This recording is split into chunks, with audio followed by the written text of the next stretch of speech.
Welcome to the first BeetCast of 2026.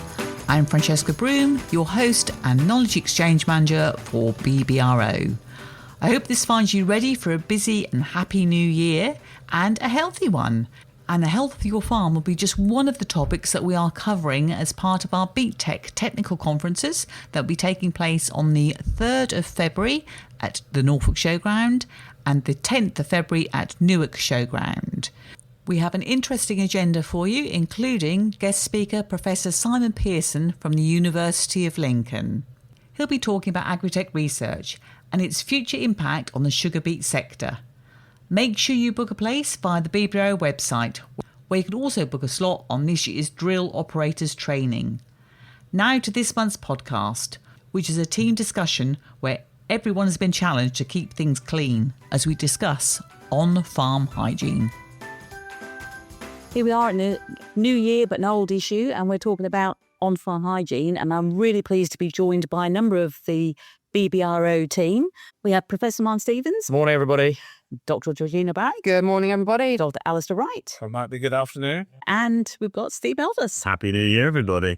So we're actually here to discuss an old issue that has been something we've talked about for a number of years, and that's on-farm hygiene, which not only impacts on crop protection, so with virus, with disease, with pests, it also has implications when it comes to crop production and the way that we manage it. And I've got the team here now to just discuss what they see as the way forward for us and the possibly increasing threat with climate change for the industry. So what are your thoughts? I think when it comes to hygiene, Chairs, it's like you already alluded to, it's different to everyone. My concern is it's always going to be in the background for growing the crop. But with climate change, climate volatility, we saw what happened with weather patterns in 2025. It's always potentially going to be causing a threat. And so between the industry and the work that we do at BBRO, it's about how we minimize the impact of hygiene on farm. So there's various elements, whether it's crop remnants or cover crops or anything else that's done in other crops that have an influence. It's about minimizing the impact on the pests and diseases that ultimately then could come back and cause a problem in the following crop as we grow it. I think hygiene is something that's really easily overlooked. It's often this time of year, it's wet, it's not good trafficability. You shouldn't be going on the field, but you've got to get rid of that spoil from the cleaner loader or the mouse. And people, I suppose, after a difficult year, don't want to go back in that beet field, but it's so important that we're responsible and try and get rid of, tidy up behind ourselves. And yes, it is difficult, and sometimes you won't be able to go on that field, but then it's thinking about what else you do with that spoil. But gold standard is to return it to the field it came from. That will contain your pests and diseases to that area, and then try and get rid of it. But it's an issue clearly that has been a problem issue to beat for probably 100 years now here in the UK. And you only have to go probably back to the dawn of agriculture that pests and diseases have jumped on the back of any organism we've been trying to grow. But what we can do in our beet crops for 2026 is tidy up behind ourselves. We've had a big beet moth issue. We think hygiene will be a really important way of getting rid of those pupae that will be trying to overwinter. They're very cold tolerant. So what we want to do is bury them deep so that when the moths emerge in the spring, they've got a upward challenge against them having to creep up through all that soil. Probably won't eliminate them all, but at least it tries to reset us on the front foot. Yeah, I mean, as Alistair said, obviously we're now into the new year. Conditions on the land can be more challenging. Obviously dealing with mouse lines and spore heat from clean loaders in September, October can be quite easy. Although, you might be inclined to do more minimum tillage post-beet in those months when it is friable. But definitely behind a mouse line, you might consider just ploughing that area of the field. Obviously, we're now into the new year. Ploughing on farm is becoming more and more prevalent as the conditions are obviously more challenging. So a lot of ploughing is already happening, but we would ask growers to consider the moth pressure. before the crop came out, and is it maybe a change in mentality that they might go back to the plough post-beet and get that turned over again, as I was explaining, to bury those pupae down. It's not a case of use it in every field. It's target those worst affected areas. And I think definitely ploughing down behind a mouse line is of a huge benefit because you've effectively concentrated all that pest and disease pressure into a very small footprint, and you need to get rid of it because we see it year after year. You go where a mouse line has been put, ideally not on the field that's going to be sugar beet the year ahead, but that is often the case because it tends to be a stubble field the year before. And you see a massive Cercospora pressure. Those root remnants are going to be hosting aphids and virus potentially, especially those that have fallen through the cleaner or the mouse. They're going to be the smaller ones, more likely to have virus in. And then, of course, moth pressure as well. So we've now got to think really in the round about those different issues. We had a good question a couple of weeks back from someone on what they should do with their spoil, because they'd actually put the crop, well, there was a crop put into the field where the spoil had come from. So we did have a question there of what to do with that. So in that situation, if you've drilled the field that your beet have come off of and the spoil came off of, what do you reckon is the best plan? It's a really difficult situation, but it is so common. Obviously, any beet being loaded from January through to the end of campaign is probably going to end up with some spoil sat on a heap somewhere. I think for us, it's making sure you don't forget about it. It's not just pile up at the corner and hope it goes away. It won't. There's a few things we're wanting to experiment with ourselves, with covering them to try and either increase temperature or just contain any moth in those heaps. And obviously restrict access for virus and all the other reasons that we're talking about hygiene. But definitely keeping an eye on them, whether we just desiccate them with Roundup just to make sure any regrowth is killed off, whether we have the opportunity to mechanically move them to try and break that as well. And equally take the first opportunity you get to either return it to parent field or another field where you don't have concerns of contaminating with BCN or everything else that might be contained in there. So, it's just keep it at the front of your mind, really, I think. Stephen has touched on BCN there, Alistair. Obviously, that's your remit. How big a problem is it across the area? Definitely an underappreciated problem. So the BCN guide we published last year has the most up-to-date map of incidents in it, but we think it's much greater than that. So we used to think it was about 10% of the growing area. I'll be more inclined to now think it's 30 to 50% really. And it's a mindset change about how you manage those farms, whereas before it used to be a case of if you've got a field that's infected, you grow a tolerant variety there. Well, it's probably now more likely actually with various bits of kit and the wind, or even ourselves moving through the fields with our boots, we'd move cysts onto uninfected areas of those farms. So now it's changing your seed order to fully tolerant varieties to ensure that we're managing that threat. But it is a mindset change, and clearly we need to make sure adequate amounts of seed are available in the future to allow that. I think also actually with some of the BCN tolerant varieties being such high yields anyway, they've been grown on farm where they haven't known if they have or have not got BCN.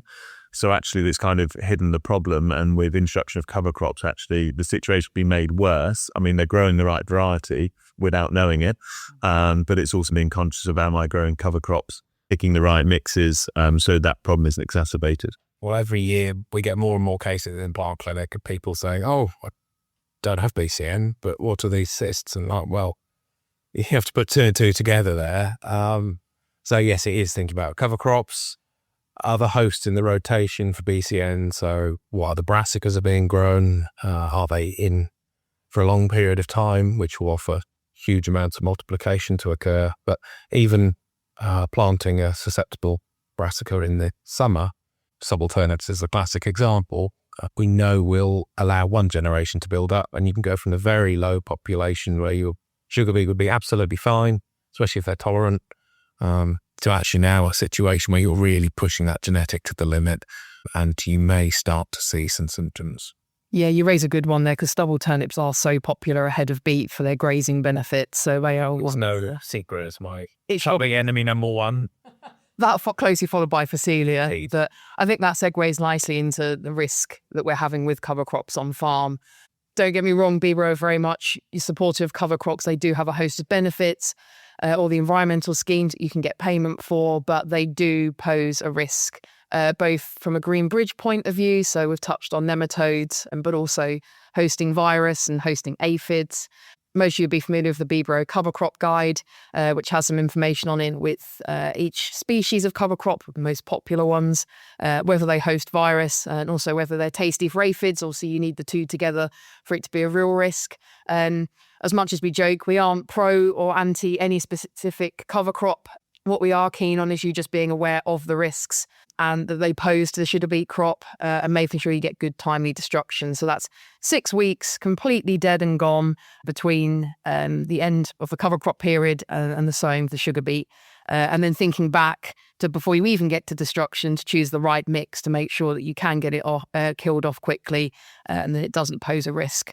We do get a lot of problems with heavier soil types, challenges in destruction. And so just considering, again, lower seed rates, a slightly less well-established cover crop can be beneficial in those situations. But yeah, the key message there is before you even put that cover crop in, just think about your risks on farm and think ahead of how you're going to destroy it and get it killed before that 6-week gap. Because we can't rely on the weather to do it for us. So minimising that risk is really, really important. And that 6-week break is critical, particularly things like aphids, but everything else that may be coming into the next crop. And where you've got a grower that's actually had a big issue, say with beet moth or with virus in the past, does that increase that ongoing risk? It's hard to quantify, but logic would say yes. Obviously, if you've had a high pressure the year before, for me, it's just controlling the things you can control. It's all about risk management. If we know we've had high pressure, then let's go out of our way to do everything we can to bring that level down before we start putting the next crop in. Obviously, my background is tillage, and I would take the opportunities you can. Again, I would encourage you to think of the plough as a crop protection product, not just something that makes the soil brown. How can we deploy that to get the most control that we can, whether it's virus, beet moth, whatever, pressure in. Who knows what the future holds as well. So I think you touched on a really good point there. There's no one singular approach that's better or worse. It's tailoring it to knowing what your risk is in your situation, also adapting to the year. For example, occasionally we are lucky enough in some ways to get a heavy frost that will knock your cover crop back a bit, have a bit of control there, but other years we don't. So it's having that flexibility in your system and adjusting to what you're seeing happening on farm. And if we look back at last year, we had some really cold weather in January, which clearly knocked the aphids back. And we didn't see the aphid forecast until early May. But then conditions in the season were very warm and dry and favoured the aphids that had survived and probably oilseed rape. So although we need to appreciate it can help, like Stephen's just alluded to, George as well, that if there's a risk there from a previous season, it won't have gone away. So we mustn't forget hygiene. It should still always be at the focus of your attention to do whatever you can do to minimise its impact. And groundkeeper management, I think we shouldn't forget about that either. After what's been a difficult year in 2025, there's probably a few more smaller beet that fell through the harvesters and might well be lying in the canopy of your cereal. So go and have a look and just ensure that when you can, the herbicide program does knock them on the head because that's, again, going to be an important reservoir of aphids and virus over winter. And we now cannot control them mechanically if they're in your cereal, so that we then rely on chemical. But yeah, I definitely agree. Obviously, we had some very favourable lifting conditions September through October. A lot of land was turned around with minimal tillage into cereal crops. So there is a risk. Obviously, with the drought year that we had, a lot of small beet did end up back on the field. That's part of the problem. So I would imagine there is some groundkeepers there, and hopefully we get a dry end to the campaign as well, and we might return back to those situations. But equally, we would keep in mind high pressure, maybe consider the plough, but definitely watch for those groundkeepers. And similar with beet moth, those fields that maybe weren't cultivated and now have a cereal in them, we're likely to probably see some pupae there, but might well be early sites for moths to emerge from in the spring. So we're going to be out with our traps and start our monitoring early just to see when they are on the move, because we're hoping that won't be until late spring, early summer, and fingers crossed we get a nice wet spring and we get a nice vigorous sugar beet canopy and the beet grow away from any potential risk.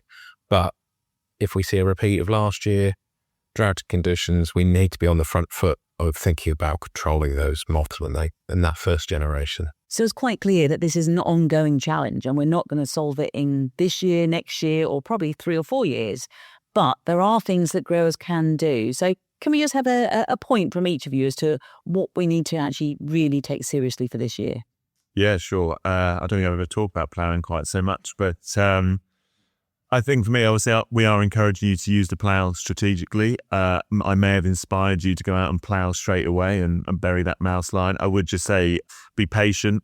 We want to plough, but we want to plough well. So we might have to wait for some of those conditions to dry up a bit. As long as we're ploughing ahead of the next beet crop, we should be fine. But yeah, so just be patient and try and do it as well as possible. Contrary to that on the patience front, when it comes to cover crop destruction, obviously aim for 1st of March drilling and work back from there and get nice, timely application of glyphosate. If you've got clover in there as well, Kylio with 2,4-D in it can be a good approach, but making sure full rate of glyphosate on as early as possible to get that good destruction and that 6-week break between the end of the cover crop and the drilling of the beet. Keep an eye on the aphid virus yellows forecast on the 1st of March because they're going to be critical to give you an indication of the risks for the season. And just don't forget hygiene. And then I suppose to sum it all up, where you've got spoil heaps, just think about managing them sensibly. Send them back where they came from if you can. If not, try and remove that spoil as far away from next year's beet crop and store it until the summer because that will help with your aphids, your moths, foliar diseases, the whole shebang really. Just make sure that you take a sensible and pragmatic approach and give hygiene the attention it deserves. Yeah, and attention it definitely does deserve because this is, as we said, it's an ongoing issue. And we are talking about yield here, the impact that could have such a detrimental effect. So thank you all very much for your input and we look forward to seeing the results on farm. Thank you. Thank you. All the best. A big thank you to the team for their input there. And if you haven't made a New Year resolution yet, may it be for a healthy year for you and your farm. Thank you very much for listening.